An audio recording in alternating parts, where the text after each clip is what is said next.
Ma'am, if you can't keep hold of your belonging, maybe you shouldn't be out alone. The cane hit the marble with a crack. The whole bank turned. Amanda Price didn't blink. She leaned over the counter like a vulture that smelled weakness. Eleanor Grace stood trembling, offering a quiet apology, but Amanda's voice carried across the lobby.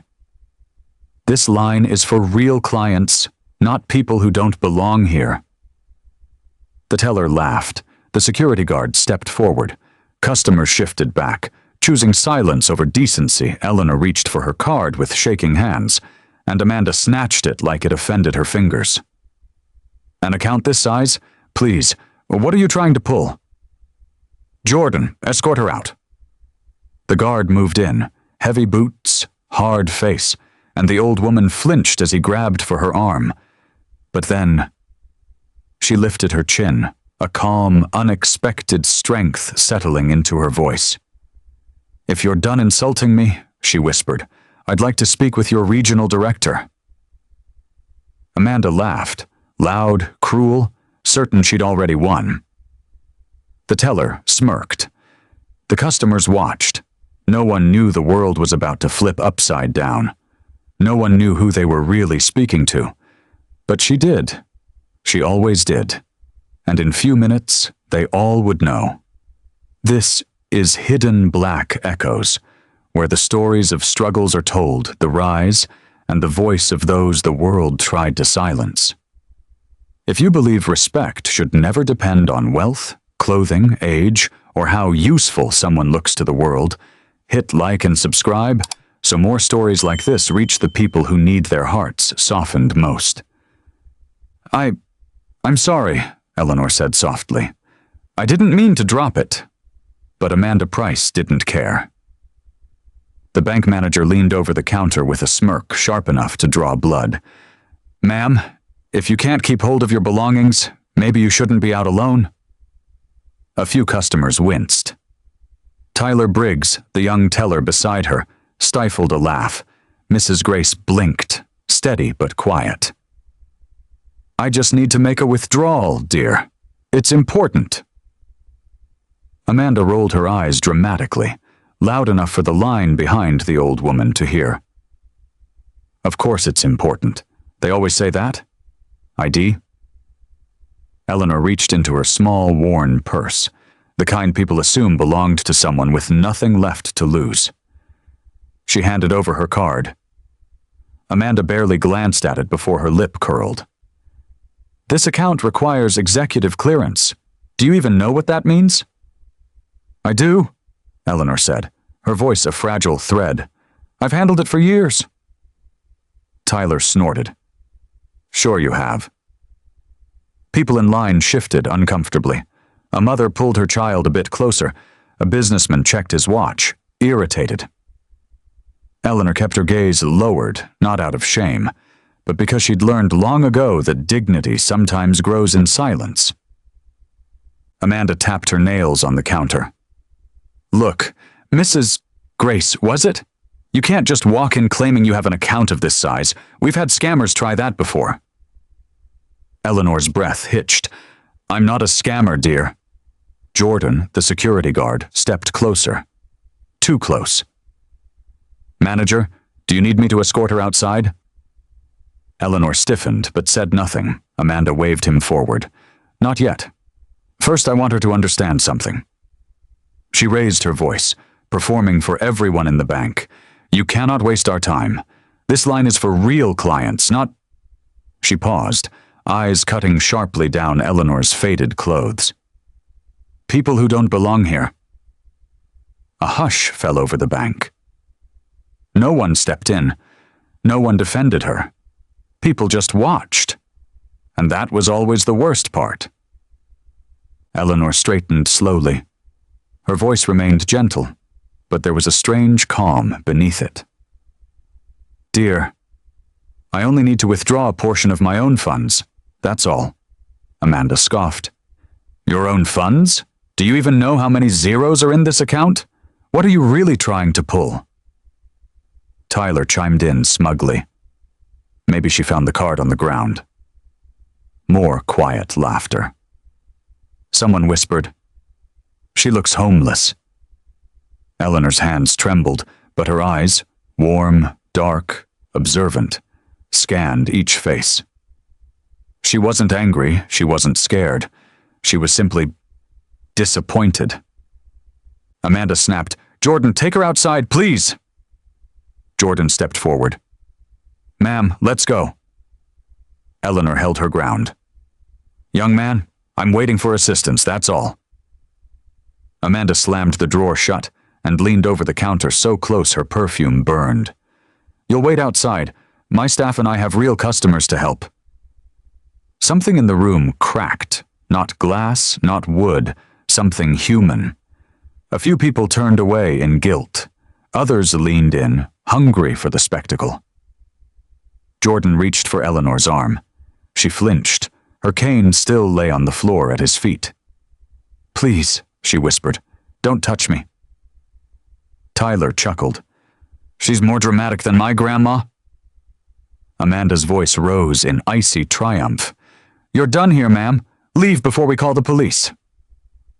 Eleanor inhaled deeply, not a fearful breath, but a measured one. The kind taken by someone who knows exactly what comes next. She lifted her chin, looked directly at Amanda, and said softly, "Then I'd like to speak with your regional director." Amanda's laugh echoed across the entire bank. "The regional director? You think Daniel Cross is going to waste his time on you?" Tyler nearly doubled over laughing. Jordan shook his head, baffled. "Customers," murmured. Eleanor Grace simply picked up her fallen cane, straightened her spine, and whispered, "He'll come." Amanda rolled her eyes. "And what makes you think that?" Eleanor met her glare with quiet, unwavering certainty. "Because," she said, "I'm the reason he has a job." The bank froze. Amanda blinked, confused. Tyler stopped smiling. Jordan's hand dropped from her arm. And for the first time all morning, everyone looked at the old woman, really looked at her, not knowing their world was about to turn upside down. The bank stayed frozen for a moment, as if Eleanor's quiet declaration had sucked the oxygen out of the room. Amanda blinked once, twice. Then she burst into a sharp, mocking laugh. "You? The reason Daniel Cross has a job? Please! That man runs 7 districts. He doesn't answer to—" She gestured at Eleanor's cardigan, her old purse, her gray curls. "This," Tyler smirked, relieved the show was continuing. "Maybe she means she used to babysit him." A few customers chuckled nervously, falling back into the easy rhythm of cruelty. Jordan crossed his arms, watching Eleanor more closely now, trying to make sense of her strange confidence. But Eleanor didn't flinch. She simply placed both hands atop her cane and took a slow breath. "I'd like to make a call," she said softly. "Please."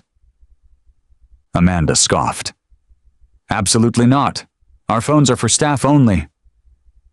Eleanor nodded once, then reached into her purse. Her fingers moved gently, deliberately. She pulled out a phone, old, scratched, and clearly not the kind of device expected from someone claiming ties to a banking executive. Amanda smirked. Tyler openly snickered. But Eleanor typed a number without hesitation and pressed the phone to her ear. Her back remained straight, her expression calm. Amanda rolled her eyes. "This is ridiculous, Jordan!" She didn't finish, because the phone clicked. Someone had answered. And Eleanor spoke 4 simple words that silenced half the room. "Hello, Daniel. It's Eleanor." Amanda froze mid-step. Tyler's jaw slackened.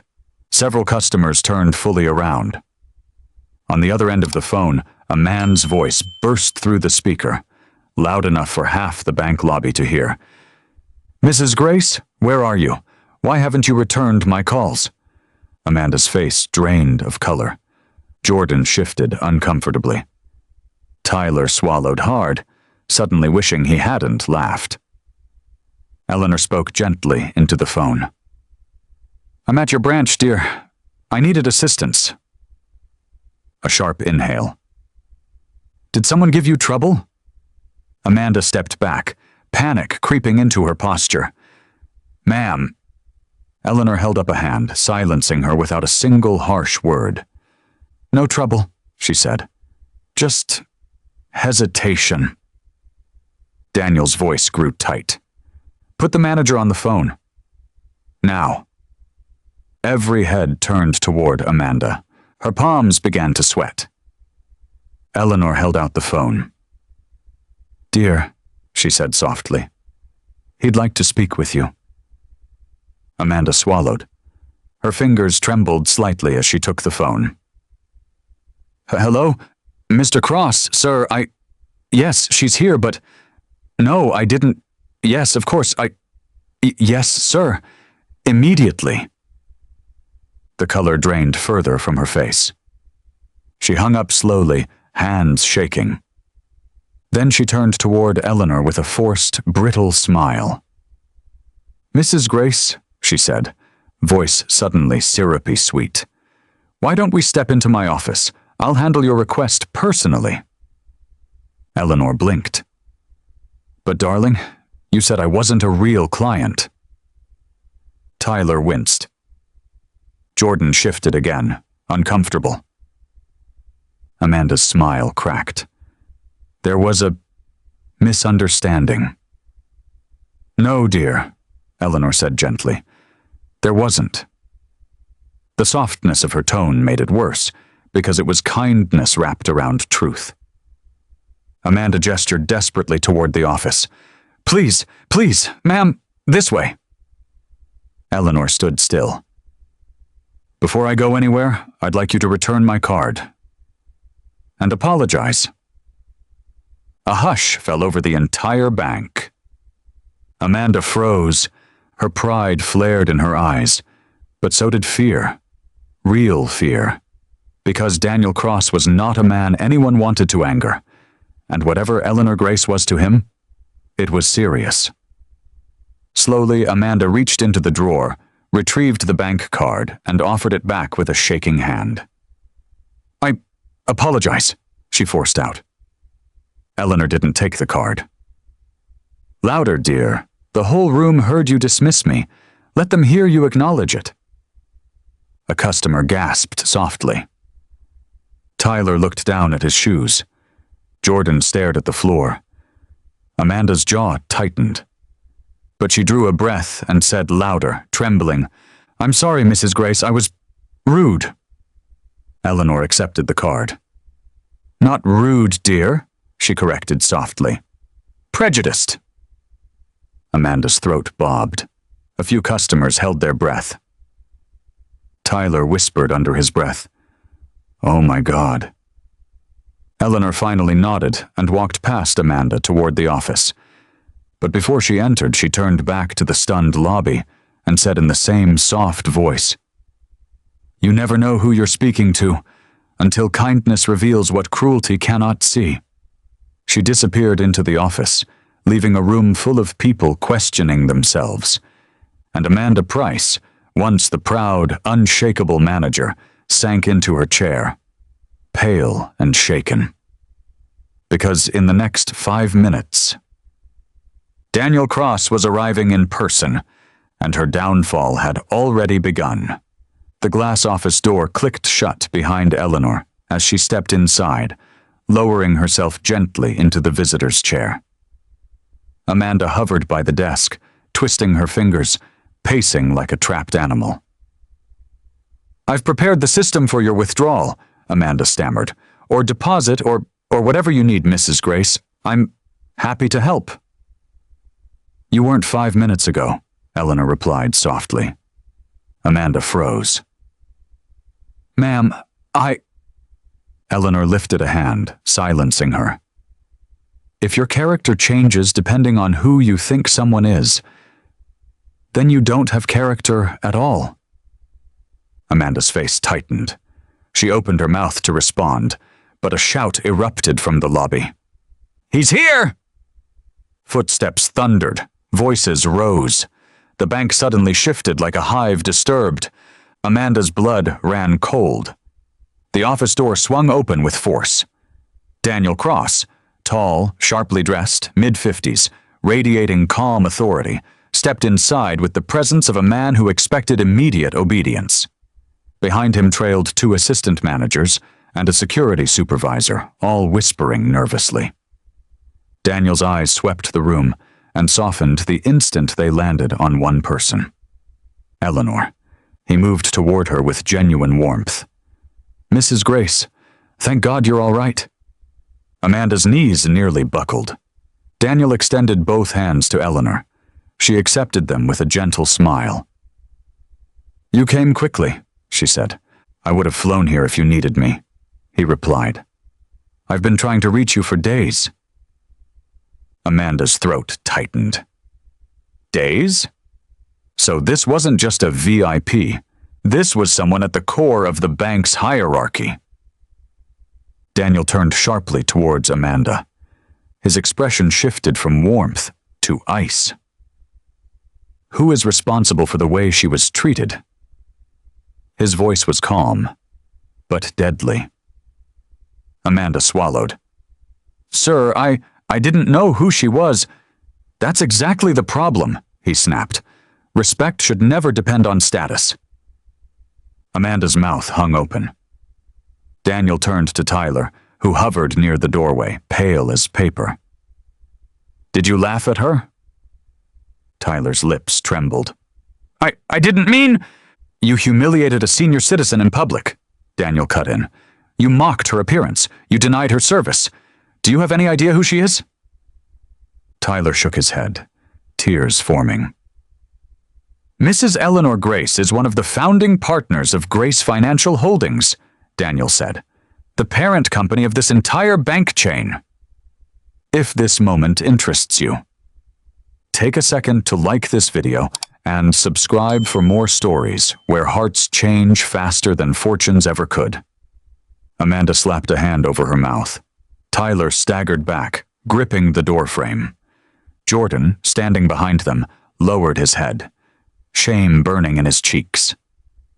Eleanor spoke softly. "Daniel, dear, no need to frighten them." "No," Daniel replied firmly. "They need to understand." He faced Amanda again. "You discriminated against one of the most respected women in the entire organization. You let classism, racism, and ego drive your decisions, and you did it proudly in front of customers." Amanda began to cry. "Sir, please! This job is all I have!" Daniel didn't blink. "Then you should have done it with integrity." He pointed to the door. "Clean out your desk. You're terminated effective immediately." Amanda sobbed openly, collapsing into the chair behind her. Tyler's breath came out in short bursts. Daniel turned to him. "You too." Tyler choked on a single word. "Sir." "You're lucky Mrs. Grace is gracious enough not to press harassment charges." Jordan stepped forward slowly. "Mr. Cross, I only followed orders." Daniel's stare cut through him.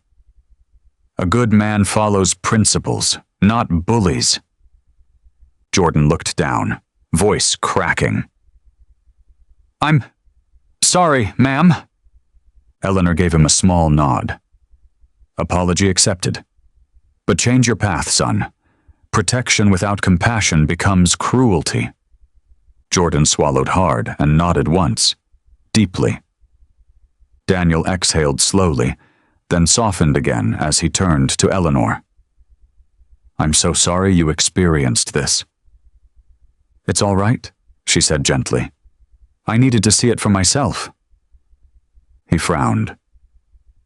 "See what?" "That the systems I built are failing the people they're meant to serve." Daniel's expression fell. Eleanor lifted her cane and tapped it lightly against the marble floor. "Let's fix it," she said. Daniel bowed his head respectfully. "Yes, ma'am." As he helped her to her feet and guided her out of the office, the entire bank fell silent. Not because a powerful woman had been revealed, but because a gentle one had. And her quiet strength carried more authority than all their titles combined. The bank lobby fell into a hush as Eleanor stepped out of the office, guided gently by Daniel Cross. Every customer, every employee, even the people standing in line at the ATMs, turned to watch her. Not because she demanded attention, but because her presence commanded respect without a single sound. Daniel stayed one step behind her, the posture of a man escorting someone far above his rank. His face, normally calm and corporate, now held something closer to reverence. Tyler stood near the teller counter, shoulders hunched, eyes red. Amanda had sunk into a chair beside her old office, still trembling, clutching a tissue in a death grip Jordan watched from the side wall, guilt weighing down every breath. Eleanor stopped in the center of the lobby and slowly turned toward the customers, many of whom had witnessed the earlier humiliation. Some looked ashamed, some curious, most simply stunned. Daniel cleared his throat and raised his voice. "Ladies and gentlemen, may I have your attention?" The room fell silent. "This woman standing before you," he said, motioning toward Eleanor, "is not only an esteemed client of this institution, she is one of its founders." Whispers erupted instantly. "She owns this bank? Wait, her? She was treated like trash. No way." "That's Mrs. Grace?" Eleanor's expression remained soft, almost peaceful, but her eyes held the weight of someone who had spent a lifetime learning when to speak and when to simply be seen. Daniel continued, voice firm. "For decades, Mrs. Eleanor Grace has funded programs that help single mothers, war veterans, small businesses, low-income families, and thousands of young scholars." He looked around the room, letting the words sink in. "Many of you, including some of the employees present right now, have benefited from the systems she helped build." Amanda lowered her head, tears dripping onto her blouse. Tyler pressed his palms together, silently pleading. Jordan swallowed hard, blinking rapidly. Eleanor lifted her hand gently. "Daniel, let me speak." He stepped aside immediately. Eleanor moved her cane a few inches forward and steadied herself. Her voice was soft, but carried through the entire space like a warm breeze.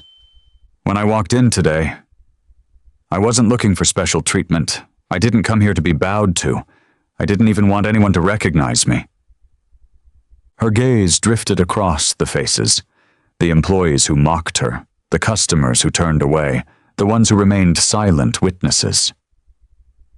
"I came here to see how ordinary people are treated when they have no titles, no wealth, when they appear to have nothing to offer." A few customers shifted uncomfortably. "What I saw today," Eleanor continued, "wasn't a training issue. It wasn't a mistake. It was character." Amanda's breath hitched. Tyler squeezed his eyes shut. Eleanor looked directly at them, not with anger, but with a heartbreaking disappointment. When a woman comes in quietly, moving slow, carrying an old purse, you assumed she wasn't worthy of respect. Her voice trembled, not with weakness, but with truth. You saw an elderly black woman and decided she was less. No one spoke. A few customers bowed their heads, ashamed to have watched silently. Eleanor continued, "What you didn't see was a human being." Silence thickened. Jordan wiped his eyes. Tyler sniffed softly. "Hey!" Amanda looked like she wanted to disappear into the floor. Eleanor finally lifted her chin. "Daniel." "Yes, ma'am?" "Make sure this branch becomes the training center for humility and customer dignity." His eyes widened. "Yes, Mrs. Grace, I'll see to it immediately. And Daniel? He leaned in. Ma'am? Retain Mr. Briggs and Officer Hale. They need correction, not destruction. Tyler gasped, covering his mouth. Jordan's shoulders sagged with relief. Eleanor turned her gaze to Amanda. But her tone deepened, gentle but firm. She must go, not because I dislike her, but because leadership without compassion is poison. Amanda broke. She covered her face and sobbed openly. Eleanor stepped closer and placed a light hand on her shoulder. Child, learn from this. Don't repeat it. Your future depends on the kindness you choose next. Amanda nodded through tears. Eleanor pulled her hand back and turned toward the exit as Daniel followed. As she walked past the customers, several murmured, I'm sorry. I didn't know. Bless you, ma'am. Eleanor nodded to each one before stepping into the sunlight outside. And in that moment, everyone understood. Power wasn't in her purse, it wasn't in wealth or status. It was in the quiet dignity of a woman who refused to let cruelty define her.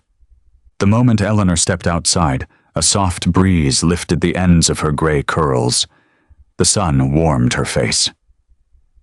After everything inside, the air felt lighter, cleaner, like the city itself had exhaled with her.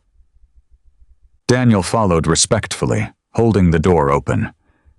Mrs. Grace, are you sure you don't want a car to take you home? I can call security.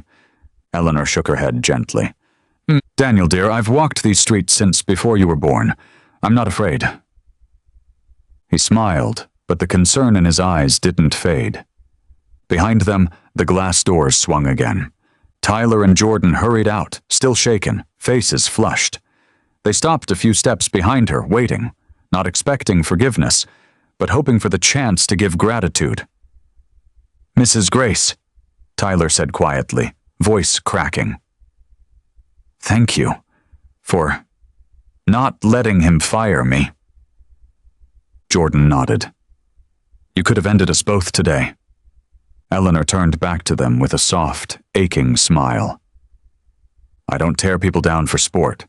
That's not justice. That's ego. Tyler swallowed hard. I'm sorry for how I acted. Truly. I'll never forget this.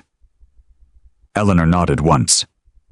Just make sure the next person who walks into your life looks nothing like you, talks nothing like you, moves at a pace that frustrates you, receives the kindness you wish someone would give your grandmother. Both young men stiffened. That hit home. Yes, ma'am, they whispered in unison. Eleanor gave them a small gesture of blessing and turned toward the sidewalk. Daniel watched her closely, ready to assist if needed. But she walked with quiet strength, cane tapping rhythmically against the concrete. As they approached the corner, a familiar voice called out, Miss Eleanor. A teenage girl, maybe 14, sprinted toward them, curly hair bouncing, backpack swinging wildly. Eleanor's eyes warmed instantly. Lila, sweetheart, shouldn't you be at school? I'm on lunch break, the girl said, panting slightly. My counselor told me you were here. She said you... Her eyes softened. You helped them pay for my books again? Eleanor smiled. Of course. Your education shouldn't suffer because your mom is working double shifts. Daniel looked at the teenager, then back at Eleanor. She never spoke of these things. She never bragged, never advertised her generosity. The world only saw a frail old woman, until today. Lila suddenly hugged Eleanor tightly. Thank you, she whispered. You don't know how much you changed our life. Eleanor stroked her back gently. I do know, child. That's why I do it. The girl stepped back, wiping her eyes. I saw the video, she said quietly. Daniel frowned. What video? Lila pulled out her phone. There it was, already going viral. A customer had recorded the entire confrontation inside the bank, the mocking, the humiliation, the disrespect, followed by the reveal. The comments were exploding. How can you treat an elder like that? This woman is grace personified. She owns half the bank? I'm crying. She's a queen. Protect this woman at all costs. Daniel turned to Eleanor. This is everywhere already. TV networks, blogs, advocacy groups, everyone's sharing it. But Eleanor's face remained calm. Let the world see what it still needs to fix, she said calmly. Maybe it will protect the next person who walks into a place like that. Lila squeezed her hand. You're the strongest person I know. Eleanor's eyes glistened, but only for a moment. Well, she said softly, strength is simply surviving long enough to become wise. Daniel inhaled deeply. No wonder Mr. Cross always spoke so highly of you. Eleanor chuckled. That boy still owes me a lemon pie from 2004. They reached the corner. A taxi slowed, recognizing Daniel, but he waved it away. Mrs. Grace, he said gently, I'd like to personally escort you home. Thank you, dear, she replied, not because I need protection. She looked back toward the bank, where employees now watched her through the windows, changed forever by the woman they misjudged. But because it's nice to walk with someone who sees me. Daniel offered his arm. She took it, not out of weakness, but as a reminder that dignity, once revealed, cannot be unseen. And as they walked away, the entire block seemed to pause, watching the quiet power of a woman who proved that greatness often hides in the places people never bother to look. If stories like this remind you that true power isn't in titles or wealth, but in humility, compassion, and the courage to treat every soul with dignity, hit like and subscribe, so you never miss the next story where quiet strength stands tall, and the world learns to see people for who they truly are.